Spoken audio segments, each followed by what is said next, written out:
নমস্কার, কেমন আছেন সবাই? আশা করি খুব ভালো আছেন আর আমিও খুব ভালো আছি। অগ্নিবীণার প্রতিদিনের একটি নতুন ব্লগে আপনাদের সকলকে জানাই স্বাগত। আপনারা তো আগের ব্লগে দেখেইছিলেন আমরা এয়ারপোর্টে ঢুকে গিয়েছি। এখন এয়ারপোর্টে বসে চলছে অপেক্ষা। আপনারা জানেনই যে আমরা 9:15-তে ঢুকেছি আর আমাদের ফ্লাইট হচ্ছে রাত্রি 1:10-এ। ভেতরে সিকিউরিটি চেক ইন একবার ঘুরে এলাম, শুরু হয়নি, লাগেজও নিচ্ছে না। কিন্তু এখন ওই রায়ান আর ওর পাপা গিয়েছে, দূর থেকে দেখতে পেলো যে কাউন্টারটা ওপেন হয়েছে লাগেজ জমা নেওয়ার জন্য। তাই তাড়াতাড়ি গিয়ে আমরা লাগেজ জমা করে সিকিউরিটি চেক ইন করে ভেতরে চলে এসেছি। এবার ভেতরে এলে কি হয়, বাইরে তো চুপচাপ বসে থাকা, আর ভেতরে এলে তাও এই সবগুলো ঘুরতে ঘুরতে একটু সময়টা কেটে যায়। চলুন একটুখানি বসি, এদিক ওদিক করে কতক্ষণ কাটানো যায়। এখনও অবধি সেভাবে খিদে পাইনি জানেন, তাই এখন অপেক্ষা করছি যাতে ফ্লাইটে উঠে আবার খিদে না পেয়ে যায়। তাই ফ্লাইটে ওঠার আগেই খাবারটা খাবো তাই ঠিক করেছি, কারণ মুম্বাইয়ে নেমে সঙ্গে সঙ্গে তো কোথাও খাবারও পাবো না। অতটা ভোরে নামবো যেহেতু, সঙ্গে সঙ্গে কোথাও খাবার পাবো না, সাথে সাথে চলে যেতে হবে আমাদেরকে নাসিকের উদ্দেশ্যে বেরিয়ে। তো সেই জন্য চেষ্টা করব যে যতটা রাত্রি হয় একটু রাত্রি করে খাবার খাওয়ার। চলুন একটুখানি ঘুরতে বেরিয়েছি রায়ানকে নিয়ে, কোথাও কিছু পাওয়া যায় নাকি দেখি। ও ভীষণভাবে বোর হচ্ছে জানেন। আসলে এখনকার বাচ্চারা এত তাড়াতাড়ি বোর হয়ে যায়। আমরা তো ছোটোবেলায় বলুন কোথাও একটু বেরোতে পেলেই কতটাই আনন্দ পেতাম, চিন্তার বাইরে। ঠাকুমা, দাদু, মা, বাবা সবার সাথেই বেরোতাম। তো বেরোনোটা যেন ছিল একটা অকেশন, সেটা পাশের বাড়িতে যাওয়া হোক বা আত্মীয় স্বজনের বাড়ি যাওয়া হোক বা অন্য কোথাও হোক। আর এদের কাছে এত শপিং মল, এত কিছু জিনিস, তাতেও এদের বোরনেস কাটে না, প্রচণ্ড পরিমাণে বোর হয়ে যায়। যাই হোক, কিছু তো করার নেই। এখনকার জেনারেশনে ওই দেখুন চকলেটের স্টোরে গিয়ে এখন চকলেট দেখতে শুরু করেছে। তো দেখার পর বলল নেব না, ও বই নেবে। তো বইয়ের কাউন্টারে এলাম, তো একটা বই দিলে যদি কিছুটা সময় কাটাতে পারে। তো যাই হোক, এই বইটা নিল, উইম্পি কিডের বইটা নিল। তো জানি না কি আছে ভেতরে, ও এটাই নেবে বললে। আমি বললাম অন্যান্য বইগুলো একবার দেখে নে, কিন্তু সেভাবে কোনোটাই নিতে চাইলো না। ও diary of a wimpy kid এই বইটাই নিল। চলুন এবার একটু যদি ওই বইটা নিয়ে সময় কাটাই, তাহলে আমাদেরও নিশ্চিন্ত, ওরও নিশ্চিন্ত। আর সত্যি কথা বলতে আমাদের কাছে বেরোনোটা ছিল একটা অকেশন, কিন্তু এদের কাছে কিন্তু সেটা নয়। যাই হোক, কি আর বলবো, যখনকার যেমন জস্মিন কালে যদা আচার, সেটাই কথাটা জানি না আমি ঠিক বললাম কি না, এরকমই কিছু একটা কথাটা ছিল, জস্মিন কালে যদাচার। তো এইরকমই একটা ব্যাপার। তো ওদের জেনারেশনে এটাই হয়তো ইয়ে। আচ্ছা, এবার বলি একটা কথা, আমরা এসছি এখানে খাবার খেতে, কিন্তু গোটা এয়ারপোর্ট ভেজ খাবার খুঁজে খুঁজে আমরা হয়রান হয়ে গেছি। কোথাও ভেজিটেবল কোনো খাবার নেই, সমস্ত বন্ধ হয়ে গেছে। নন ভেজ আইটেম দু একটা হয়তো খোলা আছে, কিন্তু অদ্ভুত ব্যাপার, আমরা তো ভেজ খাচ্ছি, ভেজ আইটেম কোথাও পাচ্ছি না। অবশেষে একদম শেষ প্রান্তে এসে একটা সাউথ ইন্ডিয়ান দোকান পেলাম যেখানে সাউথ ইন্ডিয়ান আইটেম আছে। তো যাই হোক, এখন রাত্রি প্রায় 11:30 বাজে, খেয়ে নিতে হবে, কারণ এয়ারপোর্টে সমস্ত কাউন্টারই বন্ধ হয়ে যাচ্ছে। অলরেডি বাকিগুলো বন্ধ হয়ে গেছে, এখন যদি না খাই তাহলে আর খাবারই পাবো না। তো আমরা খেয়ে নিয়েছি, একটু ইডলি খেয়ে নিয়েছি তিনজনেই, কারণ রাত্রিবেলা জাগতে হবে, তো সারা রাত জাগা, তো সেক্ষেত্রে একটু লাইট খাবার দাবার খাওয়াই ভালো, কোনো ফ্রাইড আইটেম সেই জন্য নিইনি। চলুন, খাওয়া দাওয়া হয়ে গিয়েছে। আর সামনে দেখুন এখানে মা দুর্গার মূর্তিটা, মানে এক হাতে মা দুর্গা বাচ্চা সামলাচ্ছে আর 10 হাতে 10টা কাজ করছে। তো মানে এটা দেখে এতটাই ভালো লাগলো, পুরো মনটা ভরে গেল, বিশ্বাস করুন যে একটা মেয়ের কি পরিমাণ ক্ষমতা থাকলে সে 10টা হাতে 10টা কাজ করতে পারে, সেটা বলাই বাহুল্য। তো যাই হোক, সেটা তো আর নতুন করে বলার কোনো জায়গা নেই। আমাদের ফ্লাইটও দিয়ে দিয়েছে, একটু লেট ছিল জানেন, ফ্লাইটটা 1:10 টাইম ছিল, কিন্তু ঢুকেছে প্রায় 1:30 নাগাদ। এই যে এবার কলকাতাকে ছেড়ে চলে যাওয়া, আর নতুন একটা জায়গার উদ্দেশ্যে অপেক্ষা নিয়ে। জানি না আদৌ সেখানকার ওয়েদার কেমন। আর সব থেকে বোকামো করেছি জানেন, আমি গুগলে চেকও করিনি যে ওখানে এখন ওয়েদার কেমন, বা ওখানে এখন কীরকম কী ঠান্ডা গরম, কীরকম কী ওয়েদার বা টেম্পারেচার চলছে। নিচের ভিউটা কি অসাধারণ লাগছে দেখুন, চারিদিক আলোয় ঝলমল করছে।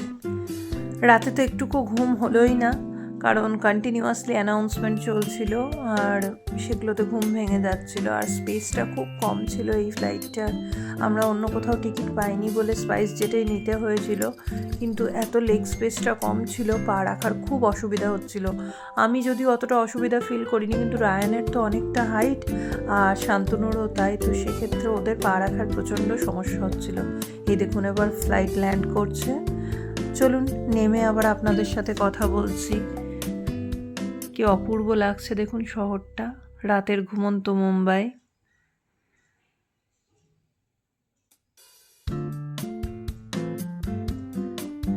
কত তাড়াতাড়ি একটা শহর থেকে আমরা আরেকটা শহরে পৌঁছে গেলাম। চলুন এবার লাগেজটা নেওয়ার পালা। দেখি কখন আমাদের লাগেজটা আসে। জমা করেছি তো সেই প্রথমে, একদম যখন জাস্ট ওপেন হয়েছে লাগেজ সাবমিটের গেটটা, তখন জমা করেছি, সেহেতু পাবও হয়তো সব থেকে শেষে। এই যে আসছে, চলুন পেয়েও গিয়েছি একটা, আরেকটাও হয়তো পেয়ে যাব এখনই। পেয়ে গেলে বেরিয়ে পড়ব।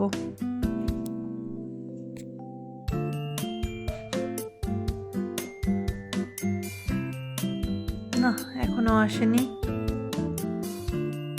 দুটো লাগেজ দুদিকে পড়ে গেছে। আর আমাদের যে লাগেজের ওয়েট ছিল আমরা হ্যান্ডেই ক্যারি করে নিতে পারতাম, কিন্তু লাগেজটা সাথে থাকলে জানেন তো প্রচুর হেডেক হয়ে যায়, সেই জন্য হ্যান্ডে ক্যারি করিনি। ওই দেখুন আসছে আরেকটা, চলুন নামিয়ে নিই। হ্যাঁ এটা আমাদেরই লাগেজ, নাম্বারটা একবার মিলিয়ে নিলাম, কারণ একই রকমের দেখতে অনেকগুলো লাগেজ ছিল তো। চলুন এবার বেরিয়ে পড়া যাক। এখান থেকে সোজা একটা উবের বুক করব। উবের বুক করে নিয়েছি অলরেডি, তো সেই উবের বুক করে এবার আমরা বেরিয়ে যাব নাসিকের উদ্দেশ্যে। এখন তো প্রায় রাত্রি 4:30, এখানে কোনো কিছু খোলা নেই, ওই ভেতরের সবগুলোও খোলা নেই, সমস্ত কিছু বন্ধ, তাই আপনাদেরকে কিছু শেয়ার করতে পারলাম না। আর হ্যাঁ, এই যে মুম্বাই এয়ারপোর্টটা, এটা কিন্তু ওল্ড এয়ারপোর্ট, মানে এটা হচ্ছে টার্মিনাল 1, তো সেক্ষেত্রে এখানে কিন্তু খুব লিমিটেড দোকান বা ফাঁকা ফাঁকা এয়ারপোর্টটা, এবং অনেকটাই পুরনো। এবার আমরা এয়ারপোর্টের বাইরে দাঁড়িয়ে আছি, এই যে আমাদের উবের চলেও এসেছে। এখান থেকে যেটুকু দেখতে পাচ্ছি 6 ঘন্টার রাস্তা, 6 ঘন্টা মতো এখন আমাদের গাড়িতে জার্নি করতে হবে। সারাটা রাত্রি জাগা, চোখে তাকাতে পারছি না, কারণ কালকে অতটা জার্নি করে কলকাতা এয়ারপোর্ট এসেছি, প্রায় 5 ঘন্টা জার্নি করে, 4-5 ঘন্টা জার্নি করে কলকাতা এয়ারপোর্ট ঢুকেছি, তারপরে সারা রাত ফ্লাইটে চোখের পাতা এক হয়নি। এই যে ভোর হয়ে গেছে, চারিদিকে বৃষ্টি চলছে, আর জানেন এখানে যথেষ্ট ঠান্ডা, আর আমি শীতের পোশাক একটাও আনিনি। হয়তো বৃষ্টি পড়ছে বলেই ঠান্ডা, বেশ ঠান্ডা এখানে, 20-22 ডিগ্রি টেম্পারেচার এখানে, কিন্তু আমি তো শীতের পোশাক কিছু আনিনি। জানি না ওখানে গিয়ে কি সিচুয়েশন হবে। বাইরেটা দেখেছেন, সবুজে সবুজ। মুম্বাই থেকে বেরিয়েই দেখলাম চারিদিকটা বড্ড সুন্দর, চারিদিকটা সবুজ পাহাড় ঘেরা। নাসিকের পুরো রাস্তাটাই কিন্তু পাহাড়ে ঘেরা এবং পাহাড়ি রাস্তা। এক এক সময় তো এমন সিচুয়েশন হয়েছে, চারিদিকটা এতটাই ফগে ভর্তি হয়ে গিয়েছে যে সামনের গাড়ি বলুন বা মানুষ বলুন, কাউকেই কিচ্ছু দেখা যাচ্ছিল না। হয়তো আপনাদের সাথেও শেয়ার করতে পারবো সেরকম সিচুয়েশন। আর সব থেকে বড় কথা, এখানকার গাড়িগুলো এত স্পিডে কি করে চালায় আমি বুঝতে পারি না। প্রচণ্ড স্পিড, অলরেডি 80-85 গাড়ি চালাচ্ছে, আর চারিদিকটা পাহাড়ে ভর্তি, ফগে ভর্তি, এবং বৃষ্টি হচ্ছে। বড় বড় লরি যাচ্ছে, দেখলেন একটা ঝর্ণা পার করলাম, বেশ ভালো ঝর্ণাটা, কিন্তু আমি হঠাৎ করে, কাঁচ যেহেতু লাগানো, আমি হঠাৎ করে বুঝতে পারিনি, তাই ভালো মতো আপনাদেরকে দেখাতে পারলাম না। চারিদিকটা পাথরের পাহাড় এবং তার উপরে সবুজ গাছে ভর্তি। এই দেখুন কীরকম ফগ, দেখেছেন? সামনের মানুষটাকে শুদ্ধ দেখতে পাওয়া যাচ্ছে না, আর এতে 80-85 গাড়ি চালাচ্ছেন ওনারা, পুরো প্রাণ হাতে করে যাচ্ছি মনে হচ্ছে, এতটাই ভয় লাগছিল। তো যাই হোক, কিছুটা ফগ কেটে গেল, এবার তবুও একটু দেখা যাচ্ছে সামনেটা। তো যতক্ষণ রাস্তায় গাড়িতে ছিলাম, প্রায় 6 ঘন্টা, ততক্ষণ একদম তটরস্থ হয়েছিলাম, কন্টিনিউয়াসলি সামনের দিকে তাকিয়েছিলাম। এই যে প্রায় নাসিকের কাছাকাছি চলে এসেছি, চারিদিকটা পাহাড়ে মোড়া, সবুজেই সবুজ, ঠিক অনেকটা কাশ্মীরের। আমি যদিও কাশ্মীর যাইনি, তবুও মনে হচ্ছে সে কাশ্মীরের অংশগুলো আর কি, কাশ্মীরের কিছু কিছু জায়গা যেন এরকম দেখতে পাওয়া যায়। প্রচণ্ড ভালো লেগেছে, এত সুন্দর জায়গাটা, মানে আমি এক্সপেক্টও করিনি, আমি জানতামও না অলরেডি নাসিক যে একটা পাহাড়ের মধ্যে অবস্থিত। আর কিন্তু বাইরে তো প্রচণ্ড ঠান্ডা, আপনাদের বললামই, আমি কিছুই নিয়ে আসিনি, জানি না কিভাবে নামবো, আর বৃষ্টিও চলছে, অনর্গল বৃষ্টি। চলুন, মোটামুটি পৌঁছে গেছি, এবার হোটেল খোঁজার পালা। আমরা কিন্তু হোটেল বুক করে আসিনি, তাই ওর পাপা আমাদেরকে খেতে ব্রেকফাস্টের জন্য একটা দোকানে বসিয়ে দিয়ে ও হোটেল বুক করতে গেছে, কারণ আমাদের প্ল্যানটা ছিল হঠাৎ করেই চলে আসা, যার জন্য আমি কিন্তু হোটেল ঠিক করতে পারিনি। দেখেছেন একটা চাদর গায়ে নিয়েছি, জাস্ট এই চাদরটা এনেছিলাম ফ্লাইটে যদি ঠান্ডা লাগে সেই কারণে, তো সেটাই গায়ে নিয়েছি আপাতত। রায়ানের তো কিচ্ছু আনিনি শীতের, রায়ান তো ওই গেঞ্জিটা পরেই আছে। আর এদিকে একটু আলুর পরোটা আমি নিয়েছি, আর রায়ান নিয়েছে একটুখানি ধোসা। ওর পাপা 3টে রেনকোট কিনে নিয়ে এলো, কারণ যাতে আমরা যেতে পারি। হোটেলও বুক করা হয়ে গেছে, এই যে আমরা হোটেলের সামনে চলে এসেছি। বেশ সুন্দর হোটেলের নিচেটা, জানি না রুমগুলো কেমন, ওপরে গিয়ে আপনাদের সাথে শেয়ার করছি। চলুন, আজকের ব্লগটি আর বড় করলাম না, আজকের ব্লগটি এখানেই শেষ করছি। সবাই ভালো থাকবেন, সুস্থ থাকবেন, অনেক আনন্দে থাকবেন, আর বাকি পর্বটি পরের ব্লগে নিয়ে আসছি। সবাই ভালো থাকবেন, অনেক আনন্দে থাকবেন, আর আমার ব্লগটি যদি ভালো লেগে থাকে তাহলে অবশ্যই একটি লাইক এবং সাবস্ক্রাইব করে নেবেন। ভালো থাকবেন।